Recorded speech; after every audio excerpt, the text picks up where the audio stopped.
Ayan ang sabi dito sa balita ng Philippine Star.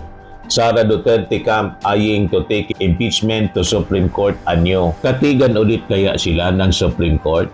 Vice President Sara Duterte's defense team signaled Wednesday it is open to challenging the House impeachment proceedings before the Supreme Court as it insists the Justice Panel's decision to issue subpoenas in compel witness testimony an unconstitutional exercise of power. POA said at the press conference, when asked about the possibility that challenged the proceedings before the High Court, the panel issued subpoenas for the statements of assets, liabilities, and net worth, ordered the NBI to produce records from its investigation, offered threats, and approved rules for receiving evidence. The defense team sent a letter. Nagpapagang mga balita at pagtalakay sa mga isyu ng lipunan. Bulsa! Opinyon, banat at paglalantad sa katotohanan. Bulsa! What you see is what you get. You decide. Hello po mga kababayan, si Dante Marapilla. So sabi dito sa balita, si Sara tatakbo na naman sa Supreme Court. Talaga, taranta si Sara Duterte. Tama yung ating mga analysis, discussion. Napakalakas ng kaso laban kay Sara Duterte. Kaya kahit may 16 na magagaling na mga abogado, naduwag, pati si Sara, naduwag na humarap. Puro palusot lang ang ginagawa. Hindi nila kayang i-engage ang mga ebidensya. Kaya technicalities na naman siguro yung plano. At yung mga dalawang abogado ni Sara, nagpa-press con kahapon, si Atty. Sison saka si Michael, na imbis sagutin sa harap ng congressional hearing ng Justice Panel, pinili nila na magpa-press con para i-accuse yung panel na unconstitutional kasi nagkakanda kayo ng mini trial. Nagakuha ng palusot na naman mga kababayan para makaiwas. Ayan ang sabi dito sa balita ng Philippine Star. Sara Duterte camp eyeing to take impeachment to Supreme Court anyo. Katigan ulit kaya sila ng Supreme Court? Vice President Sara Duterte's defense team signaled Wednesday it is open to challenging the House impeachment proceedings before the Supreme Court as it insists the Justice Panel's decision to issue subpoenas in compel witness testimony an unconstitutional exercise of power. Yan yung sabi ni Michael Pua sa ni Atty. Sison sa press con kahapon mga kababayan. So sabi dito sa balita, lawyer Michael Pua, who is a spokesperson in himself, part of Duterte's team of lawyers, said a Supreme Court petition is always a possibility. Though, he declined to say when or whether they would file one. Kasi pati si Michael Pua, mga kababayan, may dumi ang kamay. Kasama siya doon sa opisina ng Office of the Vice President. Dapat nga witness yan. Pero sinama sa defense team ni Sara Duterte, non-reading mga kababayan ng Congress, ni panel member Terry Ridon, pamamaraan para hindi maipatawag as witness mga kababayan. Kasi maraming alam itong si Michael Pua. Remember? Kasama siya sa inimbestiga ng Committee on Good Governance ni Joel Chua. Hindi po hindi makasagot ng diretso. Puro pag-iwas. Iwas po si pag ang tao po guilty, iiwas siyempre. Kasi pag hindi ka guilty, engage mo ng harap-harapan. So sabi dito, yet Pua himself said he would comply with the subpoena the committee issued for his testimony today as former spokesperson of the Department of Education under Duterte's leadership. Sabi niya, our job as lawyers is to protect the client in the rights of the client against harassment in all of these kinds of things. Harassment? Walang harassment mga kababayan. False accusation na mahilig sila na mag-akusa ng kung ano-ano. Tinatanong lang, harassment na. Kahit yung SDO si Acosta, nanginginig siya para palabasin na iniipit, inaharas. Walang harassment. Kaya sabi ni Pinky Luistro, bakit kanya nanginginig? Bakit kanya natatakot? Hindi na naman niya ako nagtataas ng boses. Nagsisinungaling kasi. Sa Costa, ano po ba ang nararamdaman nyo? Of course, I'm concerned about. Ano po yun? Nanginginig po, ma'am. Nanginginig siya. Hindi man inaano, tinatanong lang. Sa nanginginig, ano pong nararamdaman nyo? Hindi naman po ako sumisigaw. Kasi po... Mahilig sila gumawa-gawa ng kwento. Harassment daw. Si Pupoy Villamin, Ah, si Grace Gatos po. Kasi Grace po, Piatos. si Sir La Chica po ang nasa ground po. Siya po ang nagpipirma. Nag-base na lang po ako sa sinaol sa binalik niya sa akin. Acknowledgement receipt po, ma'am. Pero ma'am, I hope Tawag pa sa kanya, ma'am. Kung sinasabi niyong ginawa ni Colonel Chica, yun po yung trabaho niyo as a special dispersing officer. Yes, ma'am. Pero may utos po ang aking boss, ma'am. Yeah, boss niya si Sarah. Kay Sir La Chica, ma'am. Ngayon mga statement na gano'n ni Michael Poa na harassment. Walang harassment.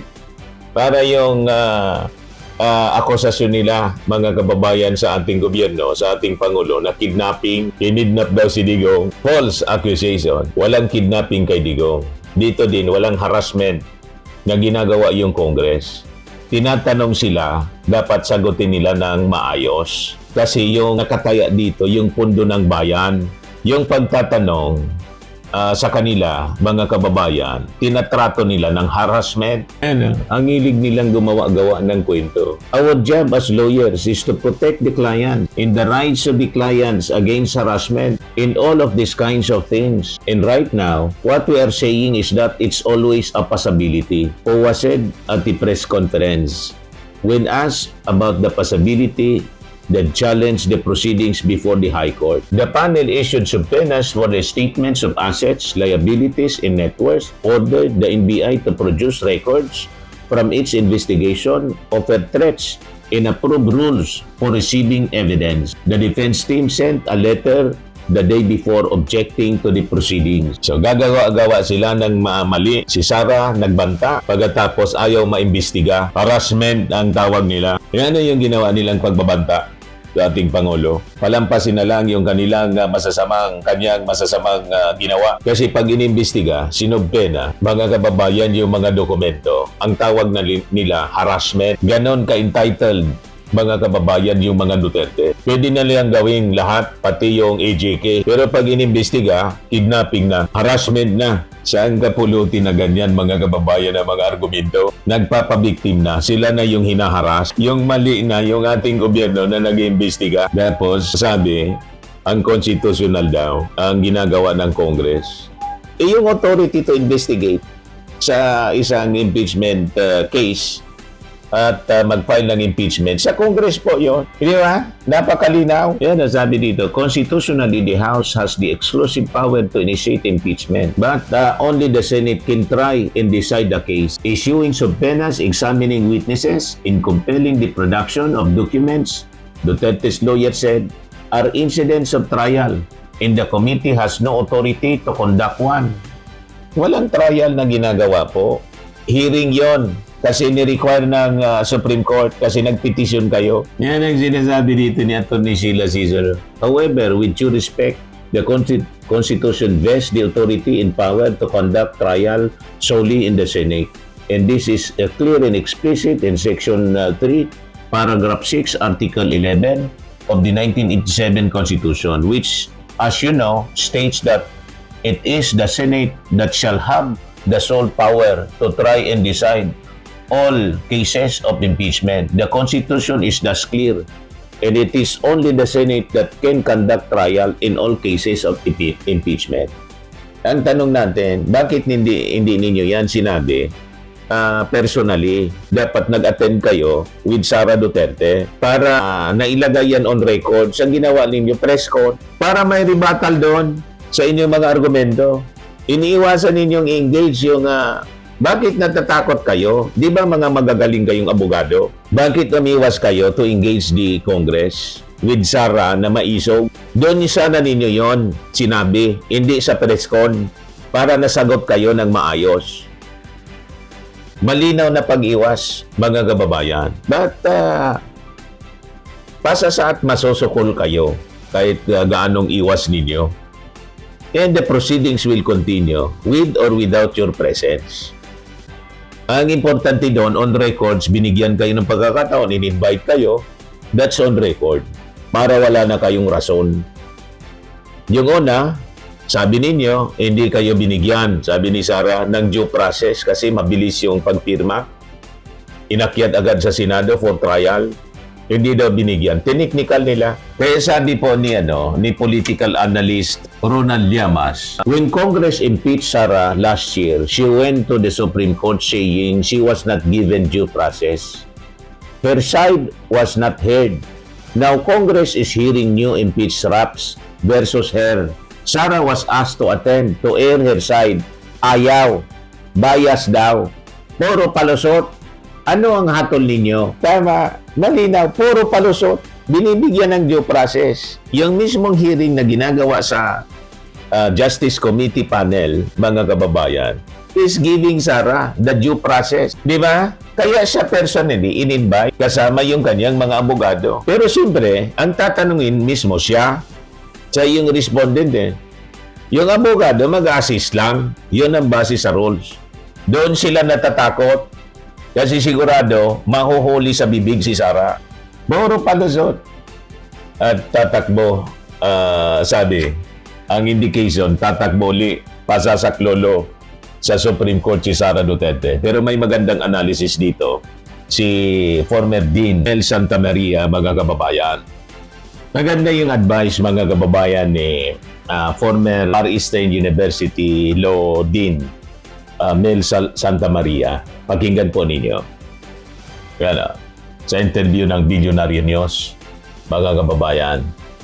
Pero if you ask me, dapat siyang umattend. Alam mo, sinasabi ng iba, Pinky, it's a numbers game. So parang sigurado namang matatalo Si sila Pinky, at iaakit Web, yung sa ating nag-interview. Korte Suprema. Pero what's the reason? What's the purpose? Anong halaga ng pag-attend niya? Tatlong bagay. Okay. Legal, PR, at practical. Yung legal, kung hindi ka attend at magpa-participate, anong kay mo para umakyat? Sasabihin ng Korte Correct. Suprema, ano sinasabi mo? Hindi ka naman umattend eh. Correct. Bakit mo sinasabing walang due process? Because there are two kinds of due process, substantial and procedural. Sa procedural pa lang, hindi ka na umattend. So hihina ang kanyang laban sa Korte Suprema. Hihina yung laban niya sa Korte Suprema. Kasi sabi niya, walang due process. Ngayon, binibigyan ng due process, hindi siya nag-attend. Saan na pupunta? Bakit pa siya papaboran ng Supreme Court? Na itong ginagawa ng Congress, mga kababayan, ng Justice Panel, ito mismo, consequences ng petition nila sa Supreme Court na dapat bigyan ng due process, the right to be heard, binigyan ng due process, the right to be heard, in-invite si Sara. Pero dapat si Sara, hindi yung abogado lang. Kumbaga, si Sara at yung mga abogado. Pero hindi basta pwedeng magsalita yung mga abogado. Ang mga abogado, mag-assist lang kay Sara Duterte para walang self-incrimination. Ang magsasalita mismo, mga kababayan, si Sara mismo. Takot na takot, mga kababayan, humarap. Kasi kahit may assistance ng abogado, si Sara Duterte, kung ang sinasabi niya kasinungalingang, mabubuko at mabubuko, kaya umiiwas siya. PR. Well, basta umattend siya doon, he is talking to the people. At he could maintain that, that angle of, this is just a political persecution on me. Pwede niya talagang i-continue yung narrative na yon. Yan yung PR side. Pero yung practical side, remember, this is a dress rehearsal sa Senate. Dito niyo makikita yung mga witnesses na ipepresent rin sa Senate. But at a lower stake environment. So pwede siyang mag-liberal ng konti siya. Kahit ano, pwede niyang gawin. Pwede siya maging uncautious sa pag-attend niya dyan. At makikita niya ngayon kung anong kakulangan nila at kung ano ang kalakasan nila. Pero kung hindi siya attend doon, if you will not take the risk, walang mangyayari. So, legal, practical, at saka PR, iyon ang advantage niya. Kaya pag mahirap na paboran na siya. Kahit marami sa mga nandun, mahalata na. Karamihan sa mga justices, appointee ni Digong, Imalata na masyado. Sana anya lulugar. Di ba? Kaya ginagawa yung hearing ng Congress purposely to comply with the Supreme Court ruling dahil sa konsekwensya yon ng petisyon nila. Ito pa, pakinggan ninyo mga kababayan. Hindi pwede yun. Kasi ang clarificatory question on a personal note, maaaring hindi alam ng abogado. Yan dapat Kaya daw nga, mag-attend talaga si preliminary Sara. investigation, even in the fiscal level, may mga clarificatory question ng kabilang parte na binibigay mo lang sa fiscal at tinatanong mo yung respondent. Kaya hindi po pwede yung ad cautelam na yun lang nag-submit sila ng ad cautelam. May mga clarificatory questions na kailangan si Sara mismo ang sumagot with the assistance siyempre ng kanyang abogado na di kampanaryo, hindi lang di kampanilya, di kampanaryo. Kaya lang lumalabas ngayon yung ganyang mga abogado di kampanaryo, tiling-tiling na lang uli. Hindi man umarap, hindi na di kampanilya, tiling-tiling na lang. Bumaba yung respeto ng publiko. Kahit yung nadismaya si Rufus Rodriguez na ang reading natin, pabor na sa kanila palagi. Laging kontra si Rufus. Pero he was dismayed sa mga actions na ginawa ng kanilang abogado at hindi pag-attend ni Sara Duterte. At yung mismong sagot na answer ad cautelam na hindi man sinagot yung 6 na articles of impeachment. 6 na articles of impeachment po, 16 na abogado, ni isa walang sinagot. So ang tanong natin, ano yung pakinabang ng kanyang abogado? Anong ginawa? Napakarami nila, ni isa walang sinagot. Kung ano-anong mga technicalities yung sinasabi, mga kababayan, hindi sinagot yung mismo mga puntos na nakapalaman doon sa articles of impeachment. Tuloy natin. Bilang parte na binibigay mo lang sa fiscal at tinatanong mo yung respondent. Because gusto mong makita yung personal knowledge niya sa mga nangyari. So, hindi kasi legal ang pag-uusapan Very factual. I see. So, hindi pwedeng pag Hindi magpakita lang po yung legal, team of kundi lawyers factual. ni VP Sara bukas at wala po si VP Sara, hindi sila maaaring pasagutin? Kung ang issue is the legal side, baka pwede. Pero kung yung nitty-gritty na, talaga bang totoo yan si Piatos? Ganyan. Kasi hindi lang nakakaalam nun. Diba, Kung totoo si Piatos. ang mga abogado, well, in a way, parang hearsay na yun. Diba? So, yun ang halaga nun. If VP Sara doesn't show Yes, sabi ng mga netizens, guilty kasi as charged. Sabi ni Joanna Toilier, she's not hiding any. Then proceed to the allegation. That's it, proceed.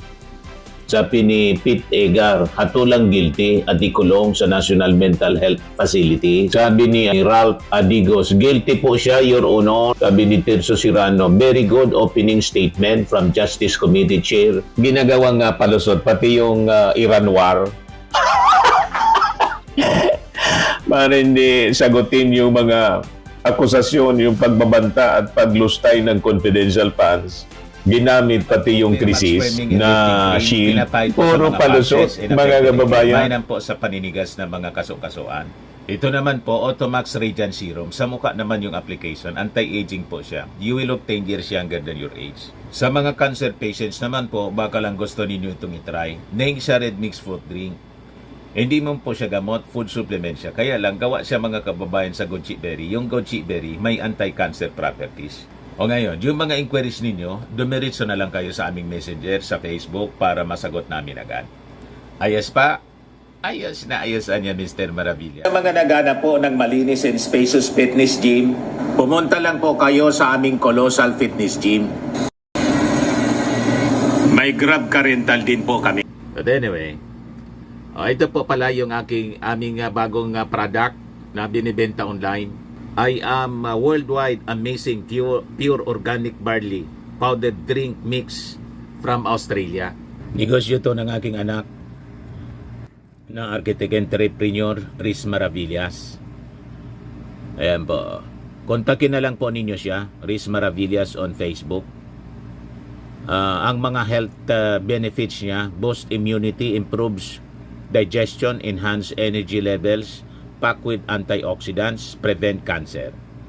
Ito naman po yung bago naming product na binibenta online.